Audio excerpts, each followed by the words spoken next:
तो हाँ जी बच्चों, सही सुना आपने। एग्जाम होने वाला है सितंबर में। आपने सोचा था कि एग्जाम होगा दिसंबर में और आईसीए ने कर दिया धप्पा। उन्होंने कहा नहीं नहीं भाई, एग्जाम तो हम सितंबर में ही लेने वाले हैं। अब ज्यादातर बच्चों के दिमाग में क्वेश्चन आ रहा है कि सर सितंबर में तो बहुत कम समय है, लगभग 4-4.5 महीने का समय है, तो क्या मैं इसमें पास हो पाऊंगा, क्या मैं सही ढंग से पढ़ाई कर पाऊंगा। तो उन्हें लग रहा है कि कैसे हो पाएगा, क्यों हो पाएगा, क्या मेरे को एग्जाम डेफर कर देना चाहिए। और मैं कहूंगा भाई साहब बिल्कुल भी डेफर करने की जरूरत नहीं है। मैं लेके आया हूं आप सबके लिए यहाँ पर सितंबर 2024 स्ट्रेटेजी। किस तरीके से आपको पढ़ाई करनी है कि डेफिनेटली अपकमिंग अटेम्प्ट में आप एक अच्छा स्कोर करें, सिर्फ पास ना हो, एक अच्छा स्कोर करें। तो चलिए स्टार्ट करते हैं।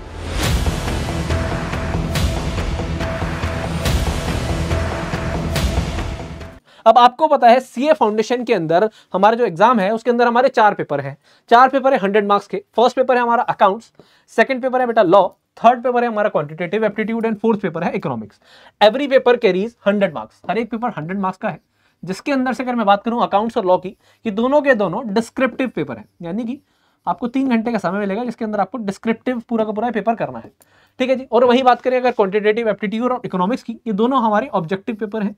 एमसीक्यूज आएंगे यहाँ पर करने को, 100 एमसीक्यू होंगे आपके पास यहाँ पर, और इसके अंदर आपको लगभग 2 घंटे का समय मिलता है। ठीक है जी, 2 घंटे से थोड़ा सा कम समय मिलता है इन दोनों पेपर के अंदर, और इसके अंदर मिलते हैं 3 घंटे।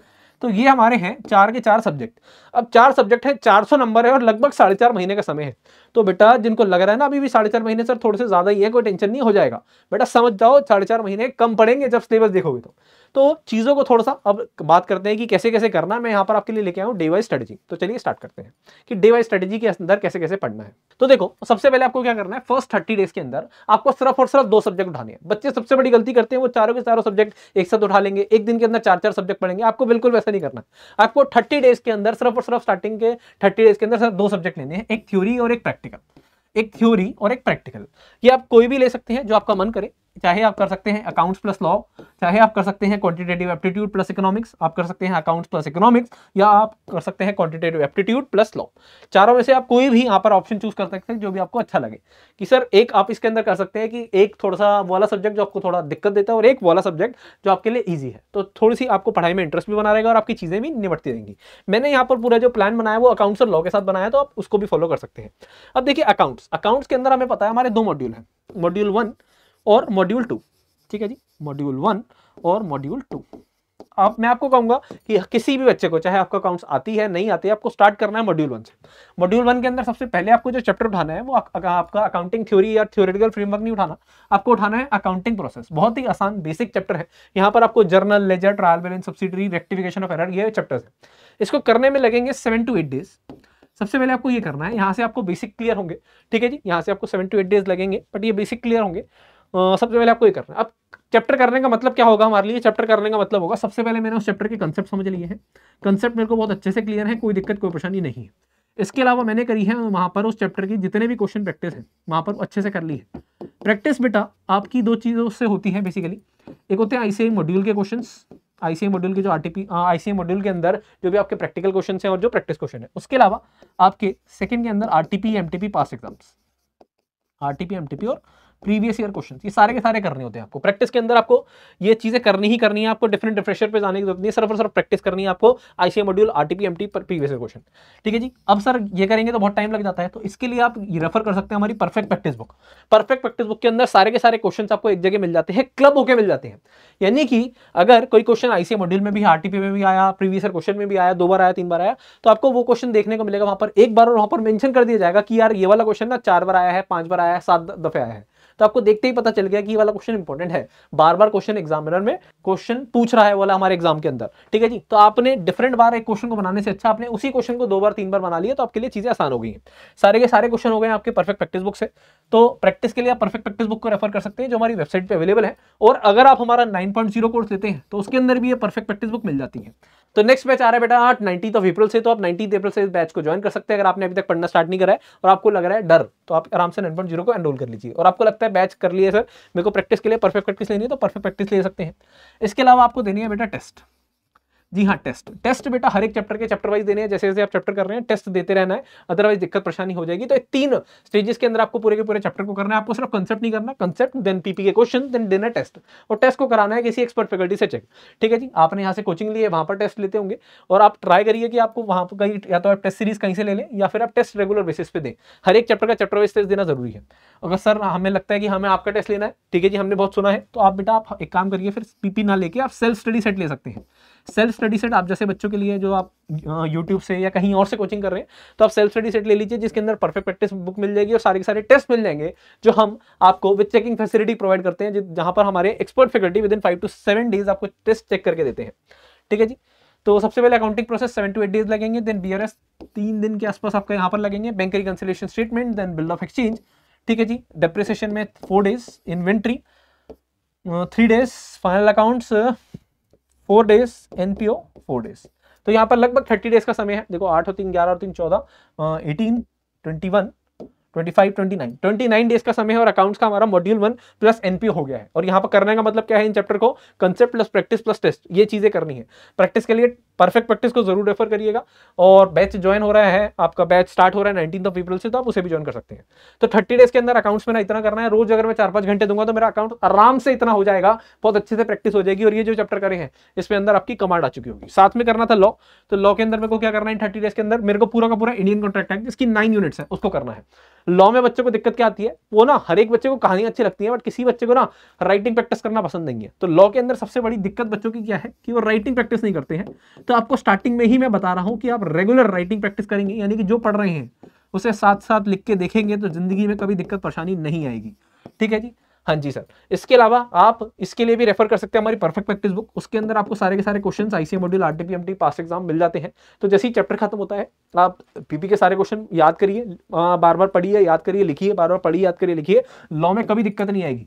अगर मैं पीपी बुक्स की बात करूं तो हर अटेम्प्ट में 95% से ज्यादा पेपर आपको परफेक्ट प्रैक्टिस से देखने को मिलता है। और ऐसा नहीं कि हमने कुछ अलग करा, हमने बेस्ट मर्जिंग दे दी है, उसके वीडियो सॉल्यूशन मिल जाते हैं, तो आपके लिए जिंदगी आसान हो जाती है।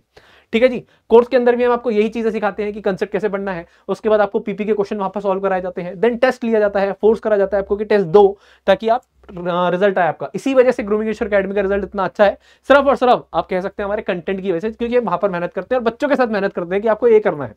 तो 30 डेज के अंदर आपका इंडियन कॉन्ट्रैक्ट एक्ट हो गया। वहां पर अकाउंट्स के अंदर मैं कह सकता हूं मोर देन 50% से ज्यादा आपका कोर्स हो चुका है, और यहां पर भी इंडियन कॉन्ट्रैक्ट एक्ट हम कह सकते हैं 30 to 40% के आसपास कोर्स हो चुका है। नेक्स्ट 30 डेज के अंदर आप क्या करना है, नेक्स्ट 30 डेज के अंदर हमें क्वांटिटेटिव एप्टीट्यूड यानी कि मैथ्स वाले सब्जेक्ट को आप उठाएंगे हम। सर इकोनॉमिक्स अभी भी नहीं उठाई, नहीं बेटा अभी टाइम है, डोंट वरी। तो आपको क्वांटिटेटिव एप्टीट्यूड के अंदर स्टार्ट करना है स्टैटिस्टिक्स के साथ। बच्चे को दिक्कत क्या रहती है कि ना उन्हें लगता है मैथ्स से फोबिया, मैथ्स का डर ज्यादातर बच्चों को होता है। तो मैंने कहा भाई स्टैट से कर लो, स्टैट्स में तो कोई डर नहीं है, नहीं सर। तो यहाँ पर आपको करना है कौन सा chapter, measure of central tendency, dispersion, correlation, regression, index number, statistical description of data. ठीक है जी, बाकी चैप्टर नहीं करे सर, नहीं अभी पहले यही करने हैं सिर्फ, और साथ ही साथ करनी है एलआर फुल। इसको करने में आपको लगभग 20 दिन का समय लगेगा। 20 दिन अगर आप 4-4 घंटे देते हैं तो 4 से 5 घंटे का समय लगेगा, और ये चैप्टर्स बड़े आराम से, प्यार से, इत्मीनान से हो जाएंगे। 20 डेज 4 to 5 आवर्स। ठीक है जी, 10 से 12 घंटे आपको पढ़ना है। इसके अलावा अगर यहाँ पर अगर 5-6 घंटे दोगे तो 15 दिन में हो जाएंगे सारे चैप्टर्स। बहुत आसान चैप्टर लिए हैं मैंने, ज्यादा कोई दिक्कत परेशानी नहीं है। अकाउंट्स के अंदर आपको अकाउंट्स फ्रॉम इनकम्प्लीट रिकॉर्ड और सिर्फ कंपनी करना है, क्योंकि हमारा मैक्सिमम सिलेबस हो चुका है। अब ये 2 चैप्टर आपको करने हैं, लगभग 12 से 15 दिन का समय लगेगा। ठीक है जी, यहाँ पर 15 दिन और यहाँ पर 15 दिन फिर। और लॉ के अंदर आपको क्या करना है, लॉ के अंदर sales of goods act, partnership, LLP, company अभी नहीं करेंगे, कंपनी आगे देख लेंगे। Sales of goods act, partnership, LLP, सिर्फ ये करनी है। तो हम कहेंगे अकाउंट्स के अंदर मेरा यहाँ पर, जैसे ही मैं यहाँ पर खड़ा हूँगा, इन 60 डेज के एंड के अंदर मेरा कहां तक पहुंच गया होगा, मेरा अकाउंट्स ऑलमोस्ट फिनिश है, सिर्फ और सिर्फ पार्टनरशिप बचा हुआ है। मेरा मैथ्स स्टैट्स एलआर के अंदर, मेरा क्वांटिटेटिव एप्टीट्यूड के अंदर एक कहीं ना कहीं लगभग 40 से 50 नंबर का पेपर हो चुका है, और मेरा लॉ के अंदर भी कम से कम 60-70 मार्क्स का हो चुका है 60 डेज के अंदर। Sales of goods act, partnership, LLP, company. ठीक है, इनको बहुत अच्छे से करना है, स्कोरिंग आपके चैप्टर्स हैं बहुत अच्छे से करने हैं। इसके बाद बेटा आने हैं नेक्स्ट 15 डेज। देखो अभी कितने दिन हो चुके हैं हमारे सर, 30 + 30 60, और यहाँ पर आए 15 डेज, यानी कि हम यहाँ पर 75 डेज पे खड़े हैं। ये जैसे यहाँ पर 75 डेज, इन 15 दिनों में क्या करना है, अब अकाउंट्स अभी तक जितना पड़ा है, क्योंकि सिर्फ पार्टनरशिप को छोड़ के मेरा अकाउंट्स हो चुका है, तो अकाउंट्स आपको यहाँ पर पूरी की पूरी रिवाइज करनी है अभी तक जितनी पड़ी है। ठीक है जी, पूरी की पूरी रिवाइज करनी है आपको। हमारे 9.0 कोर्स के साथ आपको परफेक्ट रिवीजन बुक भी मिलती है, तो उस परफेक्ट रिवीजन बुक के साथ आप इसे रिवाइज करेंगे, उसके अंदर इंपॉर्टेंट क्वेश्चन है, उन क्वेश्चंस को प्रैक्टिस करेंगे तो बहुत ही ज्यादा बढ़िया रहेगा, अच्छा रहेगा आपके लिए। तो revision of full course, except partnership, then law के अंदर क्या करना है, अभी तक आपने जितना कंटेंट पढ़ लिया वो सारा का सारा करना है with test, chapter wise test आपको साथ के साथ देना है, मैंने आपको बता दिया है। ठीक है जी, लॉ के अंदर आपको राइटिंग प्रैक्टिस जितनी ज्यादा करोगे उतना ज्यादा बढ़िया रहेगा। बात करें अगर क्वांटिटेटिव एप्टीट्यूड की, तो स्टैट्स का अच्छा खासा पोर्शन हो रखा है मेरा, सिर्फ 2 चैप्टर बचे हुए वहां पर, थ्योरेटिकल डिस्ट्रीब्यूशन और कौन सा सर, प्रोबेबिलिटी, और एलआर पूरी हो रखी है। अब मेरे को मैथ्स के अंदर क्या करना है, first chapter and fourth chapter, ratio, proportion, indices, logarithm and time value of money. 15 दिन के अंदर सिर्फ मैंने अकाउंट्स एंड लॉ रिवाइज करी और क्वांट के अंदर सिर्फ 2 चैप्टर करे हैं। इन 15 दिनों के अंदर आपका अभी तक अकाउंट्स और लॉ पे अच्छी पकड़ आ गई कि यहाँ पर दोनों सब्जेक्ट के अंदर मैं अभी भी एमटीपी दूंगा तो मेरे आराम से 60-70 नंबर आ जाएंगे, और क्वांट के अंदर भी अच्छी खासी पकड़ आ जाएगी इन 15 दिनों के बाद। उसके बाद देखो, अब यहाँ पर हम 75 डेज के पे खड़े थे, 75 डेज के बाद नेक्स्ट 30 डेज के अंदर आपको क्या करना है, नेक्स्ट 30 डेज के अंदर आपको अकाउंट्स की सिर्फ पार्टनरशिप करनी है, और यहाँ पर अकाउंट्स मेरा खत्म हो जाएगा। अकाउंट्स को करने में मुश्किल से अब यहाँ पर पार्टनरशिप में 10 से 12 दिन का आसपास का समय लगेगा, यानी कि 12th डे पे आप अकाउंट्स पहले खत्म करिए। देन लॉ के अंदर आपको क्या करना है, लॉ के अंदर नेगोशिएबल कंपनी और रेगुलेटरी फ्रेमवर्क। ठीक है जी, 10 दिन के अंदर ये तीनों चैप्टर हो जाएंगे, छोटे छोटे चैप्टर, रेगुलेटरी फ्रेमवर्क में कुछ नहीं है, कंपनी में कुछ नहीं है, नेगोशिएबल भी छोटा सा ही आपके लिए, ज्यादा बड़ा नहीं है, इंटर लेवल का नहीं है, समझना। इकोनॉमिक्स आप यहाँ पर करेंगे। ठीक है जी, देखो शुरू के 10 से 12 दिन के अंदर मेरा अकाउंट्स और लॉ मैक्सिमम खत्म हो चुका है यहाँ पर, अकाउंट्स एंड लॉ। उसके बाद मेरे दिमाग पे प्रेशर कम है, क्वांट के अंदर भी मेरा अच्छा खासा पोर्शन है कि मैं अगर उतना भी करके जाता हूँ तो मैं पास हो जाऊंगा आराम से, इत्मीनान है। अब इकोनॉमिक्स पे थोड़ा सा यहाँ पर प्रेशर डालना है, इकोनॉमिक्स को बहुत अच्छे से मेहनत करनी है, इसको रेगुलर अब थोड़ा सा ज्यादा टाइम देंगे हम। यहाँ पर चैप्टर 2, 3, 4, 6, 7, 9 इंपॉर्टेंट चैप्टर है, इन 30 डेज के अंदर आपने इकोनॉमिक्स के चैप्टर्स करने हैं। और क्वांट के अंदर अगर टाइम बच जाता है तो यहाँ पर permutation, combination, sequence series, set relation and function करने हैं। और चैप्टर करने का मतलब क्या है, concept plus question practice plus test, इसके बिना काम नहीं चलने वाला है, मैं कह रहा हूं। देखो आपको लग रहा है अभी इस समय 135 डेज, अब देखो ना 135 डेज के अंदर अब आपको लग रहा है कि सर आपने सिलेबस ज्यादा कर दिया है, मैंने कहीं भी कम रखा था जो मैं ज्यादा करूंगा, ज्यादा कहीं नहीं करा है। 135 डेज अब आपको कम लगने लगेंगे, तो अभी से अगर आप इत्मीनान से तैयारी करनी बैठोगे तब जाके हो पाएगा, रोज 10 से 12 घंटे देने पड़ेंगे तब जाके आप क्लियर कर पाओगे, इस बात को समझ लो। और ये आपको सिलेबस देख के समझ आ रहा है कि अच्छा खासा सिलेबस है। क्वांट के अंदर permutation, combination, sequence series, set relation, function. उसके अगले 15 दिन के अंदर, अब यहाँ पर हम कितने पे खड़े थे सर, वहां 75 + 30 105 डेज हो गए हैं। यहाँ पर हम 105 डेज खड़े हैं। अब अगले 15 दिन के अंदर आपको क्या करना है, अगले 15 दिन के अंदर इकोनॉमिक्स बची है मेन, तो हमारी रिमेनिंग चैप्टर खत्म करें। क्वांट के अंदर जो छोटे मोटे चैप्टर बचे हैं, टाइम बचा है तो इन्हें कर लीजिए, वरना इकोनॉमिक्स पे ज्यादा ध्यान देना आप। ठीक है जी, क्योंकि जब क्वांटिटेटिव एप्टीट्यूड के चैप्टर बचे हैं वो कह सकते हैं थोड़े से टाइम कंज्यूमिंग ज्यादा है और वेटेज उनमें कम है, इसलिए। और उसके बाद यहाँ पर करनी है रिवीजन स्टार्ट, क्योंकि अकाउंट्स एंड लॉ मेरा वहां पर खत्म हो चुका है, रिवीजन स्टार्ट करनी है और गिविंग स्टार्ट करना है, एमटीपी देना। ठीक है जी, तो हमारे पास अब कितना दिन के समय होंगे, यहाँ पर हमने अपनी रिवीजन स्टार्ट कर दी है। अब यहाँ पर लगभग मेरे पास है 30 डेज। ठीक है जी, एग्जाम के अंदर, क्योंकि एग्जाम हम सितंबर के अंदर मान के चल सकते हैं कि 2nd वीक से स्टार्ट हो जाएंगे, तो 30 डेज का समय है। इन 30 डेज के अंदर आप सिर्फ और सिर्फ रिवीजन करनी है, 4 से 5 बार फुल कोर्स रिवीजन करोगे तब जाके अच्छा स्कोर कर पाओगे।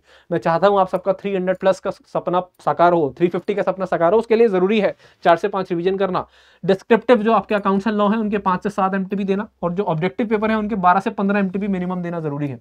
जितनी ज्यादा प्रैक्टिस करोगे उतना ज्यादा नंबर आने के चांसेस है। हर एक बार फुल कोर्स जब दोगे, समझ लो 2 से 5% की बढ़ोतरी हो रही है आपकी, 2 से 5% नंबर आपके बढ़ रहे हैं। तो जितने ज्यादा एमटीपी दोगे उतने % नंबर बढ़ा सकते हो आप। और किसी भी बच्चे का जिसका भी रिजल्ट आता है उसका यही कहना होता है सर मैंने बहुत ज्यादा टेस्ट दिए थे आपके, मैंने पीपी बहुत कम आई। तो ये सारी की सारी चीजें आपके लिए हेल्पफुल है। कोर्स के अंदर आपको हमारे क्या क्या मिलता है, प्री रिकॉर्डेड लेक्चर मिलते हैं, लाइव क्लासेस मिलती हैं कि आप लाइव के साथ कर सकते हैं। अगर किसी बच्चे की अदर कमिटमेंट्स हैं, कहीं और बिजी है, लाइक कॉलेजेस हैं एंड सो ऑन, तो आप लाइव क्लास की recording, pre recorded lecture use कर सकते हैं। टेस्ट आप कभी भी दे सकते हैं। ठीक है जी, वीडियोस को आप कितनी बार भी देख सकते हैं। परफेक्ट प्रैक्टिस बुक मिल जाती है, डाउट क्लासेस मिल जाती है। तो कोर्स आप लेके ये सारी की सारी चीजें उठा सकते हैं फायदा, और अपना अटेम्प्ट क्लियर कर सकते हैं। ठीक है जी, रेगुलर 10 से 12 घंटे स्टडीज मस्ट। कंसिस्टेंसी यहाँ पर सबसे ज्यादा मैटर करेगी, समय बहुत ज्यादा नहीं है, बात को समझो। 300 350 का सपना ऐसे ही पूरा नहीं हो जाता है। आप सोचें कि आखिरी के 30 डेज के अंदर, last 30 days, plan to score 300 marks, plan to score 350 marks, वो सिर्फ छलावा है, कुछ नहीं है। कम से कम 4 से 5 महीने लगते हैं अच्छे से प्रिपेयर करने में, और उसके बाद ये 300 350 नंबर का सपना साकार करने में। किसी भी बच्चे को इंटरव्यू दिखाओ, वो बताएगा, अगर वो जेन्युइन इंटरव्यू में बता रहा है कि भाई साहब मैंने पता नहीं कितने एमटीपी दिए होंगे, मैंने सारे के सारे एमटीपी दे दिए सर, मैंने आपके जितने भी एमटीपी दिए मैंने पूरी की पूरी पीपी बुक 2 बार 3 बार सॉल्व करी है, तो मजाक नहीं है 300 350 नंबर लाना। फाउंडेशन न्यू स्कीम के अंदर अच्छा खासा सिलेबस है, अच्छा खासा कोर्स और पेपर का लेवल भी सही रहेगा। तो इन बातों को जरा अपने दिमाग में डालिए, पढ़ाई अच्छे से करिए, ठीक है जी, ज्यादा से ज्यादा मेहनत करिए। उम्मीद करता हूं ये वीडियो आपके लिए एक रियलिटी चेक है, आपको यहाँ पर आंखें खुली होंगी और आप अपनी एग्जाम के प्रश्न बहुत अच्छे से करेंगे। तो मिलते हैं नेक्स्ट वीडियो में, तब तक के लिए goodbye, all the best, जय Shri Shyam, thank you so much.